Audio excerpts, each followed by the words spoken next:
Bayangkan skenario ini terjadi 2 tahun lagi. Musim dingin di Eropa sedang ganas, ganasnya salju tebal menutupi panel surya, angin berhenti berhembus, kincir angin mati. Mereka butuh bahan bakar cair yang ramah, lingkungan untuk menghangatkan rumah, dan sesuai dengan bahan sana spesies manas, tapi saat mereka menelepon Jakarta, telepon itu tidak diangkat. Indonesia yang selama puluhan tahun mereka bully, mereka hina, dan mereka blokir produk andalannya, tiba-tiba berkata, "Maaf, sawit kami habis. Kami pakai semuanya sendiri." Apa yang terjadi jika Raja Minyak, nabati dunia ini berhenti berjualan, dunia akan guncang, harga coklat di Swiss akan naik 3 kali lipat, pabrik kosmetik di Perancis bisa tutup, dan pesawat tempur mereka mungkin tidak bisa terbang. Ini bukan fiksi, ini adalah skenario gila yang sedang disiapkan pemerintah Indonesia. Lewat kode rahasia B50, Eropa pikir mereka sedang memblokir kita. Padahal sebenarnya kita yang sedang bersiap meninggalkan mereka. Mari kita bedah strategi balas dendam paling elegan dalam sejarah ekonomi modern ini. Sebelum kita masuk ke strategi Pak Prabowo, kita harus paham dulu satu hal mendasar. Kenapa sih Eropa benci banget sama sawit kita? Apakah benar murni karena mereka sayang sama orang hutan? Atau karena mereka peduli sama hutan Kalimantan? Jawabannya ya sedikit. Tapi 90%-nya adalah soal dompet. Bayangkan kamu punya toko roti. Kamu jualan roti harga 5.000, buka toko jualan roti yang rasanya sama enaknya, tapi harganya cuma 1.000. Apa yang kamu lakukan? Kamu nggak bisa bersaing. Harga kamu bakal bangkrut, maka satu-satunya cara adalah kamu bikin isu. Kamu bilang ke pelanggan, jangan beli. Roti dia masaknya jorok. Dia yang ngerusak lingkungan, itulah yang disebut outer. Atau andeng-andeng anti deforestasi Eropa. Mereka melarang masuk produk yang dianggap merusak hutan. Terdengar mulia kan? Pahlawan lingkungan banget kan? Tapi anehnya, aturan ini seolah-olah didesain khusus untuk menjegal sawit, sambil melindungi minyak nabati mereka sendiri, yang sebenarnya butuh lahan lebih luas. Kampanye hitam ini sukses besar. Di supermarket Eropa ada label, palm oil free bebas minyak sawit yang dianggap keren.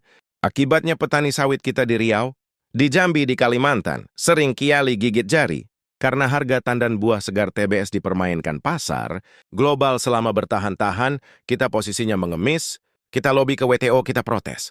Kita marah-marah, tapi Eropa tetap tutup kuping, sampai akhirnya Indonesia sadar, buat apa kita paksa jualan ke orang yang nggak mau beli? Disinilah strategi gila. Itu dimulai visi presiden terpilih, Pak Prabowo melanjutkan pondasi yang dibangun. Pak Jokowi sangat jelas, swasembada energi. Kuncinya ada di huruf B, 35 B40 dan target utamanya, B50 buat yang belum paham, simpelnya begini, B Giga 5 artinya dalam satu well bahan bakar diesel yang kamu beli di SPBU, 35%-nya adalah minyak sawit farm, sisanya solar fosil. Kalau B50 artinya separuh tangki truk kamu, isinya adalah keringat petani sawit Indonesia. Kenapa ini jenius? Pertama, kita mengurangi impor minyak TET, Indonesia keluar uang ratusan.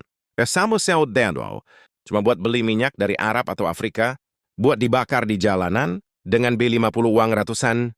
1.000 itu tidak lari ke luar negeri, uangnya muter di dalam negeri, dari supir truk bayar ke SPBU, SPBU bayar ke pabrik biodiesel, pabrik beli sawit ke petani, ekonomi rakyat hidup ibarat ember yang bocor. Selama ini kita sibuk isi air, cari duit tapi bocor terus buat beli bensin. B50 menambal kebocoran itu. Tapi tunggu dulu, ini nggak semulus jalan tol, pasti ada pro dan kontra. Banyak yang bilang, Bang, kalau sawit dibikin bensin, nanti harga minyak goreng naik nggak? Nanti kita masaknya gimana? Nah, ini pertanyaan valid. Menurut kalian gimana? Rela nggak harga gorengan naik sedikit? Demi negara mandiri, energi atau perut tetap nomor 1? Coba debat di kolom komentar ya. Saya mau baca argumen kalian lanjut. Dampak kedua dari B50 adalah supply shock ke dunia. Kalau Indonesia menyedot separuh hasil sawitnya untuk dijadikan bensin sendiri, artinya stok yang dijual ke luar negeri tinggal sedikit, hukum ekonomi berlaku, barang langka harga mahal, Eropa yang tadinya sok jual mahal bakal panik. India dan Cina bakal berebut sisa stok, posisi tawar kita berubah, dari pengemis menjadi penentu harga, prick maker, tapi senjata pamungkasnya bukan di darat, tapi di langit. Perkenalkan BioAfter. Indonesia sudah berhasil uji coba pesawat terbang komersial menggunakan bahan bakar campuran inti sawit. Dari Jakarta ke Solo, sukses tanpa mogok.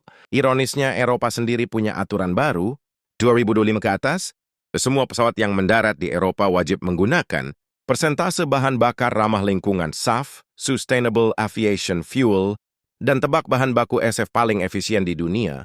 Itu apa? Minyak, jelantah, dan sawit. Ini adalah plot twist.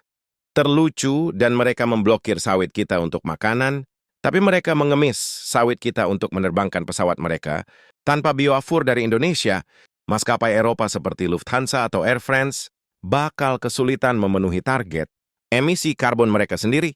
Mereka terjebak oleh aturan yang mereka buat sendiri. Kena batunya dan Indonesia sudah siap. Pertamina sudah punya green refinery. Kita bisa memproduksi bahan bakar pesawat ini secara massal nantinya. Pesawat asing yang transit di Bali atau Jakarta, kalau mau isi bensin ya isinya sawit. Indonesia suka tidak suka, tapi teman-teman kita harus realistis.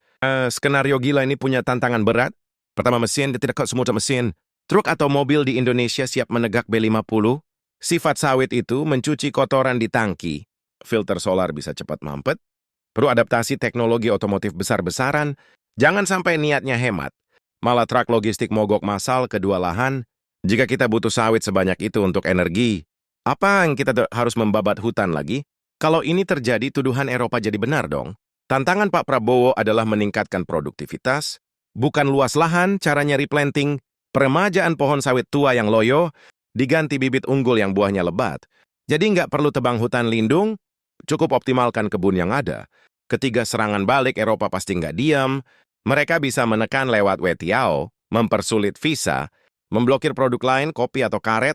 Perang dagang ini bakal panjang. Dan melelahkan di mabet sucius. Negara-negara Arab menjadi kaya raya dan ditakuti dunia. Karena mereka punya minyak bumi, mereka bisa mendikte Amerika dan Eropa lewat OPEC. Di 2030 nanti giliran, Indonesia kita bukan punya minyak fosil yang bakal habis. Kita punya minyak yang tumbuh di pohon, minyak yang bisa diperbaharui selamanya, selama matahari bersinar, dan hujan turun di garis khatulistiwa. Strategi B50 dan BioAfter bukan sekedar soal jualan bensin, ini soal kedaulatan. Ini soal kita berdiri tegak dan bilang ke dunia, kalian butuh kami, jangan atur-atur kami kampanye hitam. Mungkin tidak akan pernah berhenti, Yus.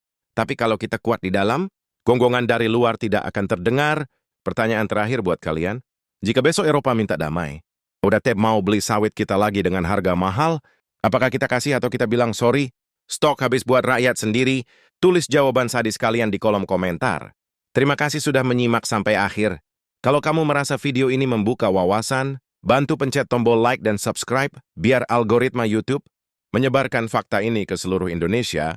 Saya dari Riau untuk Indonesia. Sampai jumpa di video selanjutnya. Merdeka ya.